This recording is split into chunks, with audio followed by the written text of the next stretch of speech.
Le principal défi, c'était déjà que les gens comprennent l'idée. Oui. Parce que même tes amis, c'est avec qui tu parlais, ne comprenaient pas forcément où est-ce que tu voulais aller, ne comprenaient pas l'idée derrière. Quand on parlait d'incubateur, les gens nous demandaient si c'était les yeux qu'on incubait. Oui, parce que c'est le seul incubateur. Donc jusqu'en 2012, 2013, 2014, je commençais à voyager. Donc j'ai vu certaines structures d'accompagnement ou des espaces de coworking dans la sous-région ou dans d'autres pays. Donc je me dis, bon, c'est des espaces comme ça qu'il nous faut au Mali, où les gens peuvent se retrouver, peuvent créer ensemble, peuvent innover.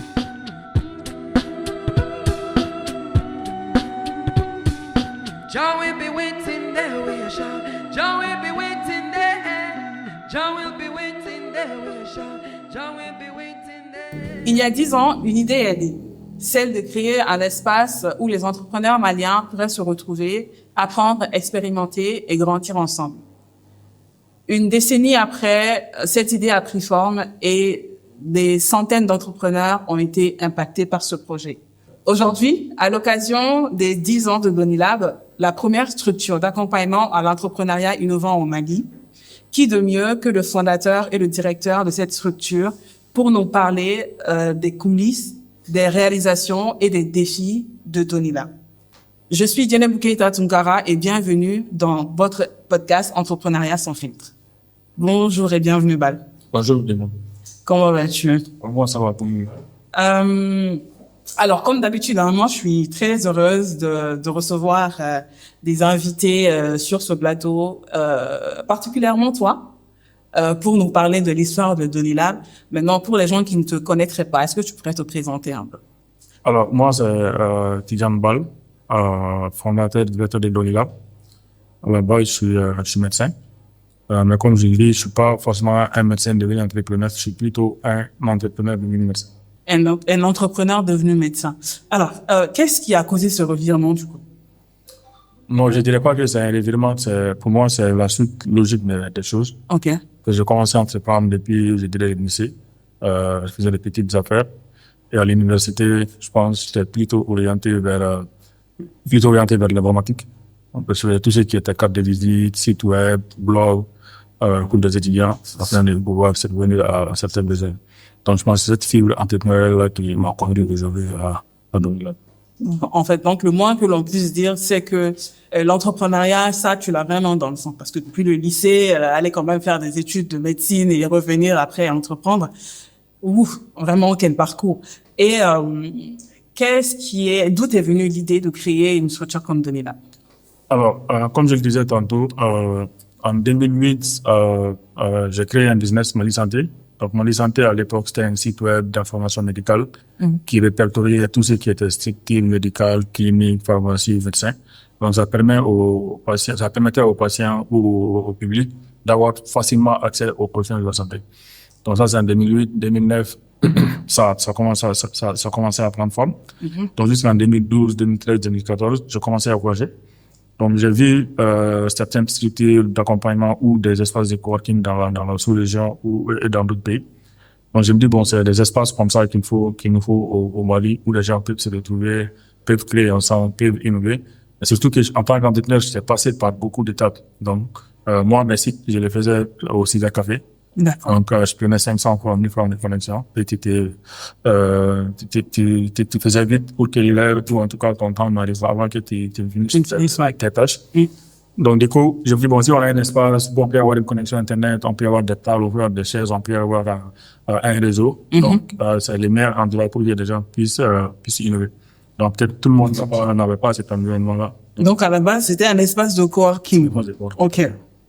Voilà. Donc, c'était cet espace de coworking-là et d'innovation qui, au fil des années, a migré vers l'incubateur qui est maintenant aujourd'hui. Quand est venue l'idée d'accompagner concrètement les entrepreneurs? Quelle était la vision derrière? Non, quand à l'époque, on s'est rencontrés, on faisait des événements, on faisait des choses ensemble. Donc, il y avait des entrepreneurs entre nous. Donc, le besoin d'accompagnement est venu tout naturellement. D'accord. Donc, il y avait le besoin d'accompagner certains entrepreneurs, donc, qui avaient moins d'expérience que nous, qui étaient plus jeunes. Mais surtout qu'on avait aussi un peu des réseaux qu'on pouvait mettre à leur disposition avec l'expertise. On avait aussi accès à des réseaux d'experts à leur disposition. Donc, je pense pas que c'est comme ça que l'accompagnement plus les relève de l'espace de coworking. Tout naturellement, quoi. Tout naturellement, ça fait. D'accord. Et à la création de Donilab, quels ont été les premiers défis auxquels tu as eu à faire face? Le principal défi, c'était déjà que les gens comprennent l'idée. Oui. Parce que même tes amis, c'est avec qui tu parlais, ne comprenaient pas forcément où est-ce que tu voulais aller, ne comprenaient pas l'idée derrière. Quand on parlait d'incubateur, les gens nous demandaient si c'était des œufs qu'on incubait. Oui, parce que c'est le seul incubateur qu'on connaît. Hein? Ou des poulets. Donc il y avait déjà cette mentalité-là à changer, que les gens comprennent de quoi il s'agissait. Donc après, ce défi-là, c'était aussi le défi des ressources humaines. Après, il fallait trouver des gens qui avaient les compétences, qui avaient les qualifications nécessaires pour travailler dans un incubateur ou dans un coworking space. D'accord. Et finalement, comment est-ce que tu es parvenu à leur faire comprendre que un incubateur, c'est ce qu'il fait, il accompagne, et surtout à les convaincre, en fait, d'adhérer à l'idée? Donc déjà, on a commencé à faire pas mal de programmes gratuits. Ok. Beaucoup de formations gratuites pour que les gens comprennent c'était quoi l'idée derrière. Donc une fois que les premiers ont vu l'opportunité ou les avantages d'être dans un incubateur ou dans un espace de coworking, je pense que tout de suite ça a pris. Mais bon, on a eu la chance qu'il y avait quand même une certaine communication au niveau mondial, au niveau africain avec des espaces de coworking, des incubateurs, parce que c'était à l'époque où ça faisait un boom, 2014, 2015, 2016. Donc tout le monde parlait que d'incubateurs, les coworking space en Afrique. Donc je pense que ça cette com a aidé à faire comprendre, à faire changer les mentalités. Ouais, d'accord. Donc c'est vrai que ça, s'il y a une communication autour et qu'on comprend que ce n'est pas uniquement qu'au Mali que ce genre de concept existe, ça peut facilement aider les gens à adhérer. Et si on doit parler de l'évolution de Donilab, de sa création à aujourd'hui, bon, il y a eu pas mal de changements, j'imagine. L'écosystème a changé, j'ai envie de dire le business en tant que tel a changé. Et comment s'est passée l'évolution de Donilab, de sa création à ce jour? Comment est-ce que tu as su remodeler, je sais pas si c'est le mot, mais en tout cas adapter le modèle de Donilab? Voilà, c'est ça. En fait, je pense que Donilab, comme toute organisation, est passé par différentes étapes. Oui. D'abord la création. Donc je dirais qu'on était dans une salle de 12 mètres carrés. Voilà. Aujourd'hui, je pense plus grande. Petite chambre. Dans 12 mètres carrés, on avait quand même des tables, on avait les chaises. Je pense qu'on a toujours les tables et les chaises ici en guise de souvenir, qui continuent à servir dans les Fab Labs. Et voilà, on n'avait pas grand-chose, mais on avait de la vision, on avait un rêve, on se plaisait dans ça. Et on se disait qu'on était forcément sur la bonne voie. Donc ça, c'était en 2015, 2016. À partir de 2017, qu'on a déménagé dans cette logo-là, c'est la vision grandissait, mais aussi le deuxième aussi d'avoir un espace plus grand, d'avoir un espace qui répond aux communautés qu'on voulait s'imposer. Donc on a déménagé ici. Donc au début, comme toute structure, on est seul à la commencer. Oui. Après, on commence à avoir 1 ou 2 collaborateurs. Donc je pense en 2017, on était autour de 5-6 collaborateurs. En 2017? 2017, ouais. Wow. Je veux dire, c'est même pas très loin en arrière, mais quand je vois l'évolution qu'il y a eu, je me dis quand même, ouais. On était 5 et 6 et on t'a gagné. Oui. Donc, à partir de 2018, on a commencé à aller en région. On a commencé par les régions de Picasso, où on s'est spécialisé dans tout ce qui est agri-business. Donc, après, c'est vous, 2018, 2019, 2020, c'était Cebu. Donc, c'est là où est partie l'implantation dans les régions de Mali, Cebu, Mopti, Fréwati, Kai. Donc, aujourd'hui, on est à l'international, on a une antenne à Paris, une antenne à Abidjan, à Côte d'Ivoire. Donc, en termes d'effectifs, je pense que ça tourne autour de 50 staff. C'est pour ça que je vais dire waouh, parce que 2017, c'est pas encore très loin. Et cette évolution, le fait de quitter d'une chambre de 12 mètres carrés, se retrouver ici, je sais pas, 1 an après ou 2 ans après, quitter d'une équipe de 2-3 personnes à une équipe de 50 personnes, et le fait d'observer que chaque année, finalement, il y a un nouveau hub dans une nouvelle localité. Donc moi, je pense que ça va très vite. Ça peut être mon jugement à moi, mais je pense que ça évolue énormément, ça évolue très rapidement. Et donc, quel serait le secret de Donilab pour ça? Moi, je pense que le secret principal de Donilab repose sur la qualité de sa ressource humaine. Donc, à Donilab, moi, je mise beaucoup sur les ressources humaines. Je me dis que c'est le meilleur investissement. Donc, ce sont ces ressources-là qui font que la structure grandit vite, mais aussi qui font qu'on parvient à répondre aux différentes demandes des différents partenaires. En répondant aux demandes des partenaires, forcément, la demande augmente. Une fois que la demande augmente, tu es obligé d'augmenter Effectivement. le nombre de staff pour répondre à ces demandes-là. Donc, cette croissance, elle peut être bénéfique, mais elle peut être aussi fatale. Parce qu'il y a des structures qui sont aussi victimes de leur croissance. Donc, c'est vrai que la croissance, pour pouvoir la gérer, il faut savoir maintenir le même niveau de qualité, le même niveau de rigueur et le même niveau des ressources humaines pour pouvoir être en croissance par rapport. D'accord. Et tu as parlé tout de suite de partenaires. Ce qui est assez remarquable, c'est que par la force des choses, Donelab quand même travaille avec beaucoup de partenaires internationaux. Je sais pas si je dois le dire. Voilà, internationaux. Qu'est-ce qui a valu la confiance de ces partenaires? Donc, je pense que le travail est bien fait. Hein. C'est un travail bien fait. Une fois qu'on vous confie une mission et elle est bien faite, on vous confie la seconde, la troisième, et ensuite on parle de vous aux autres.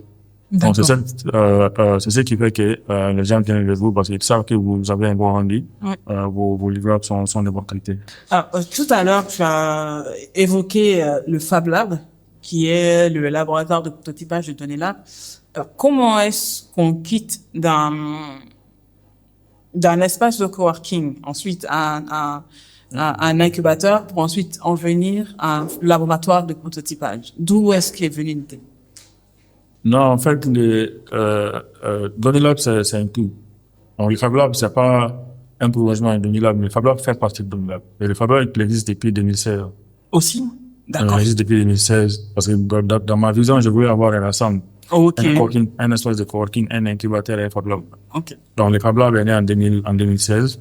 Donc, ça a pris forme aussi en 2017. En 2017, on avait déjà les équipements de Fab Lab, l'équipe qui travaillait, sur différents projets. Donc, je pense que c'est un ensemble. D'accord. Donc, ça voudrait dire que les entrepreneurs de Donelab pourraient aujourd'hui bénéficier des services du Fab Lab, c'est ça? Tout à fait. C'est ça l'objectif du Fab Lab. C'est pour qu'on ait des outils de prototypage pour que des entrepreneurs qui passent à Donelab ou qui ne sont pas forcément à Donelab ou des étudiants d'université puissent utiliser ces outils-là pour travailler sur des thèses, sur des mémoires, en utilisant les outils de prototypage qui sont les imprimantes 3D, les lasers, et voilà, pour pouvoir avoir des prototypes projets. D'accord. Et tout à l'heure, je parlais de changements que Donelab a dû subir. Voilà. Et si on parlait maintenant de l'écosystème en soi, il y a 10 ans, Donelab était le seul incubateur d'entreprise au Mali. Et l'écosystème a beaucoup changé parce que on peut déjà observer qu'il y a beaucoup d'autres structures comme Donelab, il y a d'autres acteurs qui sont là prêts à accompagner l'entrepreneuriat. Quel changement concret on peut observer de l'écosystème? Je sais pas si cette question est bien posée. Sinon, elle est bien posée. En fait, quelle est l'évolution de l'écosystème? Oui, c'est ça. L'écosystème, elle a beaucoup, l'écosystème, il a beaucoup évolué. En 2015, en janvier 2015, comme tu disais, nous étions des seuls incubateurs. Mais très rapidement, il y a d'autres incubateurs qui sont nés. Effectivement. Donc, ces incubateurs-là ont contribué à former des entrepreneurs, à les outiller, à les financer. Donc, aujourd'hui, comme vous le voyez, il y a d'autres types d'acteurs qui ne sont pas forcément des incubateurs, qui sont des fonds d'investissement, qui sont des banques qui s'approprient aussi la question de l'entrepreneuriat des jeunes. Oui. On a aussi pas mal de projets et programmes qui financent ces jeunes-là. Donc, je pense que c'est tout cet ensemble-là qui fait un écosystème. Et cet ensemble-là, il existe aujourd'hui parce que hier, il y a eu du boulot. Donc, maintenant, c'est aussi le résultat de ce boulot-là quel cet écosystème s'appuie aujourd'hui pour financer, pour accompagner les jeunes. Et quel a été le rôle particulier de Donelab dans la construction de cet écosystème? Moi, je pense que Donelab a été un catalyseur. Donc, Donelab, comme je dirais, c'est plus qu'un incubateur, c'est un écosystème builder. En fait, on a contribué à construire cet écosystème-là en accompagnant des entrepreneurs, en produisant des entrepreneurs de qualité, des entrepreneurs à succès, et surtout en contribuant à démystifier l'entrepreneuriat. Oui. À contribuer aussi à pousser la bonne parole auprès des entrepreneurs ou auprès des différents partenaires pour qu'aujourd'hui les entrepreneurs soient mieux accompagnés, mieux outillés à affronter les défis de la métier. D'accord. Aujourd'hui, quel est le regard que toi, tu portes à l'accompagnement d'entrepreneurs au Mali? Je pense que le regard, il est positif, malgré qu'il existe des défis. Ces défis-là, je pense, sont dus à l'état actuel du Mali. En fait, on sait qu'on traverse des difficultés, on traverse une période assez difficile pour tout le monde, et surtout pour les entrepreneurs. Donc, du coup, je dirais l'écosystème ou en tout cas la dynamique en a pris un coup. Donc, je pense que c'est cool. Voilà. Mais on a quand même l'avantage d'avoir des entrepreneurs ou en tout cas des Maliens qui sont assez résilients, qui savent se réinventer à chaque fois, qui trouvent des solutions aux différents problèmes. Mais bon, on se dit qu'on va vite sortir de ça et que l'entrepreneuriat est plein de bébés. 10 ans après sa création, si tu devais résumer l'impact de Donilab, en termes de chiffres, hein, qu'est-ce que tu dirais? Oui, non, je dirais Donilab, c'est plus de 1000 entrepreneurs formés, 400 entrepreneurs accompagnés dans différents programmes. Mais pour moi, c'est pas forcément les chiffres qui comptent, parce que les chiffres, tout le monde peut les avoir. Mais aujourd'hui, c'est l'espoir, la satisfaction qu'on crée chez les entrepreneurs. En fait, le fait qu'il y ait une structure qui les a aidés à grandir, qui les a aidés à acquérir du financement, et surtout qui les a aidés à créer de l'emploi. Parce qu'une fois que vous aidez une entreprise à grandir, vous aidez d'autres personnes aussi à avoir de l'emploi et à prendre en charge leur famille. Et on booste l'économie. Et on booste l'économie locale, l'économie nationale. Moi, je pense que c'est ça la plus grande satisfaction. Mais 10 ans, pour moi, c'est même pas la moitié du chemin, il reste beaucoup à faire. Donc c'est pourquoi je me réjouis pas trop de ce qui... Je comprends parfaitement, mais je pense qu'il faut quand même se réjouir parce que 10 ans, avoir accompagné plus de 1600 entrepreneurs, c'est énorme. Avoir créé des centaines d'emplois, c'est bon. Moi, je pense que c'est beaucoup. Donc, comme j'ai l'habitude de dire, chaque petite victoire, même si le chemin est encore long, chaque petite victoire est à célébrer. Parce que voilà. Je suis d'accord, et c'est ce qui fait qu'on est motivé et que les collaborateurs, les staff aussi sont motivés et ont envie d'en faire plus. Mais je pense qu'on ne doit pas aussi, célébrer les 10 ans et oublier qu'on a encore du chemin à faire. Non, on va en parler, hein. On va en parler des perspectives de Donilab. Et donc, on va rester dans cette ambiance, j'ai envie de dire. Et quels sont les moments les plus marquants de Donilab? Et, par exemple, quelles sont les plus belles réussites pour toi? Oui, pour moi, c'est déjà... en 2016, on a organisé les innovations avec l'appui de l'ambassade des États-Unis au Mali. Ça, c'est le premier événement qu'on avait organisé. Et je pense que c'était aussi le premier partenaire qui me faisait confiance. Ça, c'est en 2016. En 2017, je pense l'OIF a fait un screening des différents incubateurs au Mali. Et c'est Donilab qui a été choisi comme incubateur partenaire de l'OIF dans le cadre des programmes entrepreneuriat jeunes et femmes. Donc, je pense que ça, c'est aussi Donilab. Mais après, c'est quand on voit notre implantation dans les régions, on se dit qu'on multiplie nos points d'impact. On fait plus d'impact, on reste pas dans la capitale, on va au-delà de la capitale et on donne les mêmes chances aux jeunes des régions, aux jeunes ruraux que les jeunes de Bamako. Quand on voit aussi les nombres d'emplois qu'on crée, on se dit, bon, on sait quand même quelque chose parce qu'on crée de l'emploi, on permet à les gens de vivre décemment et de se prendre en charge. Pour moi, c'est ça, c'est la plus grande satisfaction. Super. Il y a de quoi être fier, hein. Et donc, si on a parlé des réussites, si on devait parler des moments de doute ou des échecs qu'il y a eu, est-ce qu'il y a eu des moments où tu t'es demandé si c'était pas mieux de mettre la clé sous la porte et aller faire la médecine, comme c'est ce que tu as appris à faire? Non, jamais. Ah oui? Il y a eu des moments difficiles, il y a eu des moments très difficiles, mais j'étais confiant. On se disait, bon, fallait réfléchir pour trouver les moyens, pour sortir de cette difficulté-là. Mais jamais je me suis dit qu'il fallait arrêter. Parce qu'il y avait beaucoup de choses, il y avait beaucoup de dangers. Les entrepreneurs, ceux qu'on accompagnait, ceux qu'on supportait, comptaient sur nous. pour eux, Donny Lab était un modèle. Donc, une fois qu'on envisageait de fermer ou de mettre les clés sous le paillasson, c'était comme un aveu d'échec. Mais c'est aussi pour leur dire que tout ce que vous avez rêvé, tout ce que vous avez vu grand, n'en valait pas la peine. Donc, ça, c'est des choses qui faisaient qu'on pensait même pas à fermer, quoi. On se disait qu'on allait, comme tout entrepreneur, se passer des difficultés avec l'argent, quoi. D'accord. Et une question vient de me venir à l'esprit. J'aurais peut-être dû la poser longtemps. Maintenant, quelque part, enfin avant, plus tôt, tu as parlé de l'importance d'avoir une ressource humaine de qualité, parce que c'est ça finalement qui permet de tenir les activités de la baraque. Voilà, de tenir les activités de l'entreprise. Et en tant que entrepreneur, parce que bon, la question revient souvent quand on discute avec des entrepreneurs. Comment est-ce que tu arrives à maintenir cette ressource humaine motivée et engagée, voilà, pour te dire? Moi, je pense la clé, c'est déjà valoriser les gens, parce que on pense que le plus important, c'est le salaire. L'argent, c'est pas forcément vrai.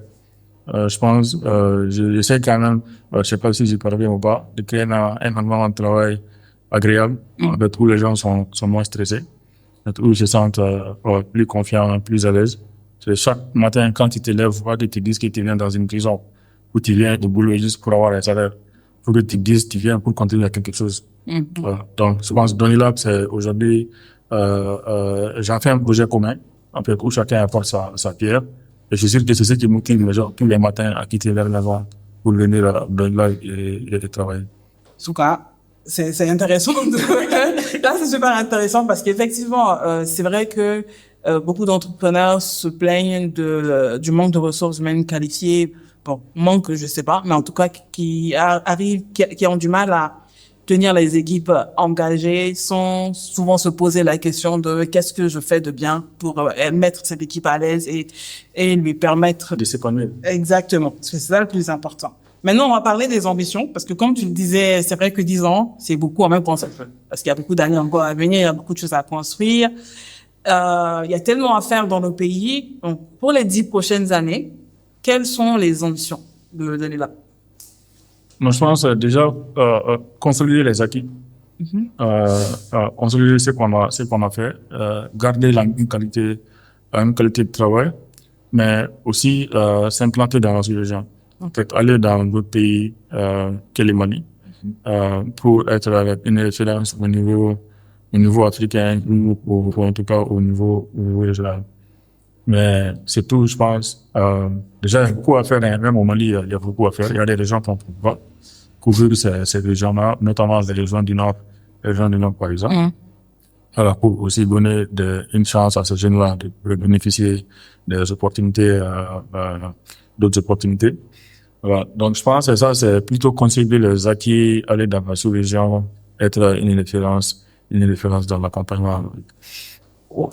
D'accord. Et pour les jeunes entrepreneurs ou les futurs entrepreneurs qui nous regarderaient, quel conseil est-ce que tu leur donnerais? Bon, moi, je leur donnerais peut-être les conseils qu'on m'a pas donné au début. Ça, c'est très généreux. Parce que déjà, c'est de croire à ce qu'ils font. Il y a beaucoup de difficultés, surtout dans les Mali actuels. Il y a tout on peut avoir tous les prétextes pour nous décourager. Mais c'est de ne pas abandonner. C'est de croire en un rêve, de persévérer et de se dire que c'est jamais facile. Si c'est facile, tout le monde le fait. Et tout le monde n'est pas fait pour être entrepreneur. Maintenant, si vous voulez prouver que vous êtes fait pour être entrepreneur, il faut persévérer, croire en vos rêves et foncer. Voilà qui met donc fin à cet entretien avec Tidjane Bal, le fondateur et directeur de Donny Lab. Ce qu'on peut retenir, c'est qu'il n'a pas cessé de persévérer. Il a su détecter et investir dans les meilleurs talents. Et c'est ce qui fait que Donny Lab est là où il est aujourd'hui. Mais ce n'est que le début. Je vous dis à très vite dans votre podcast Entrepreneuriat sans filtre.